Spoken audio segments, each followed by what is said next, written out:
नमस्कार, आप देख रहे हैं छत्तीसगढ़ एक्सप्रेस। मैं हूं सौरभ जौहरी।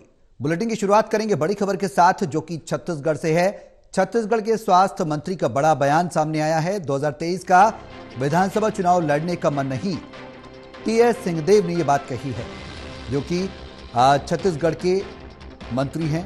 2008, 2013, 2018 में हुए चुनाव में पहले से मन था कि चुनाव लड़ना है। सरगुजा क्षेत्र विकास प्राधिकरण की बैठक के बाद टीएस सिंहदेव ने यह बयान दिया है।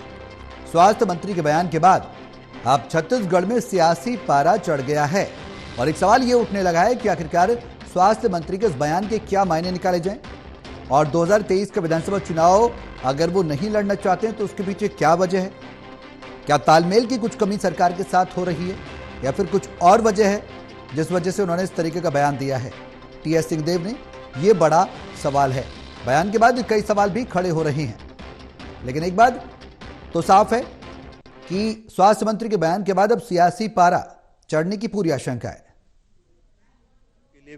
जनता कब तक मैंने इस बार सही में मन नहीं बनाया, वरना अभी तक जितने चुनाव हुए हैं 2008, 2013, 2018, इसके पहले मन में भी था कि मन है लड़ने का, लोगों से पूछ के लड़ूंगा। इस बार वैसा मन नहीं है, लेकिन जो भी करूंगा पूछ के करूंगा। जनता क्या समझे इस साथ की? इस बार मेरा मन चुनाव लड़ने का वैसा नहीं है जैसा पहले रहता था। क्योंकि और इसी खबर पर ज्यादा जानकारी के लिए टोटल न्यूज संवाददाता छत्तीसगढ़ से नीरज तिवारी हमारे साथ लाइव जुड़ चुके हैं। सीधे उनका रुख करेंगे।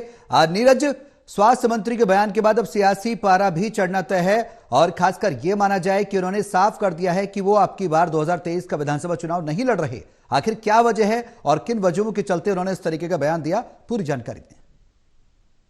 बिल्कुल सौरभ, मैं बता दूं आपको कि स्वास्थ्य मंत्री हैं टीएस सिंहदेव छत्तीसगढ़ के, और उन्होंने आज मीडिया से बातचीत की और बातचीत में उन्होंने बड़ा बयान दिया है और कहा है कि अब 2008, 2013 और 2018 की तरह चुनाव लड़ने का पूरा मन नहीं है, लेकिन जो भी अंतिम निर्णय होगा इसके लिए वे जनता से बातचीत करेंगे और उसके बाद उनका अंतिम निर्णय सार्वजनिक होगा। मैं बता दूं आपको कि एक हफ्ते पहले टीएस सिंहदेव सरगुजा विकास प्राधिकरण की बैठक के लिए सरगुजा दौरे पर थे और वहां पर उन्होंने पहला जो बयान है वो जारी किया था और कहा था कि अब अपने भविष्य को लेकर के बड़ा निर्णय मैं आने वाले दिनों में करूंगा। उसी का ये जब दूसरा दौरा हुआ तो उसी को लेकर के मीडिया ने बातचीत की और टीएस सिंहदेव से जानना चाहा कि आखिर वो क्या है जिसको लेकर के बड़ा फैसला टीएस सिंहदेव करने वाले हैं। आज उन्होंने कहा कि अपने आगामी चुनाव को लेकर के वो बड़ा फैसला करेंगे और उसके लिए जनता से पहले वे बातचीत करेंगे।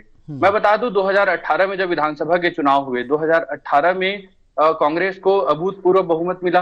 1/3 से ज्यादा बहुमत इन दिनों छत्तीसगढ़ में कांग्रेस है 90 विधानसभा सीटों की विधानसभा में।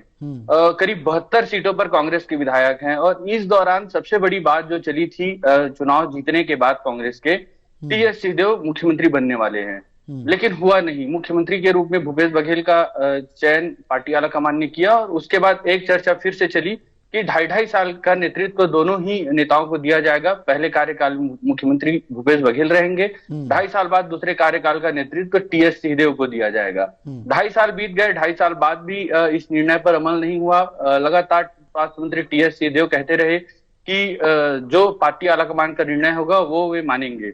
भूपेश बघेल का भी यही कहना होता था जब भी बातचीत होती थी मीडिया से, जो पार्टी आलाकमान कहेगा वो करेंगे। अब करीब 4 साल पूरे हो गए, छत्तीसगढ़ में आने वाले 2023 में विधानसभा के चुनाव हैं।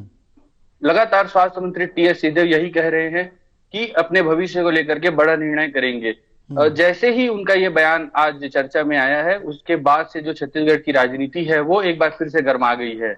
हालांकि मुख्यमंत्री भूपेश बघेल इस बयान को लेकर के क्या सोच रहे हैं वो अभी सामने नहीं आया है, लेकिन इसका नुकसान आने वाले दिनों में जब 2023 में विधानसभा के चुनाव होंगे तो कांग्रेस पार्टी को ही उठाना पड़ेगा। यदि बात करें बीजेपी की, तो छत्तीसगढ़ में बीजेपी करीब 13 सीटों पर ही सिमटी हुई है।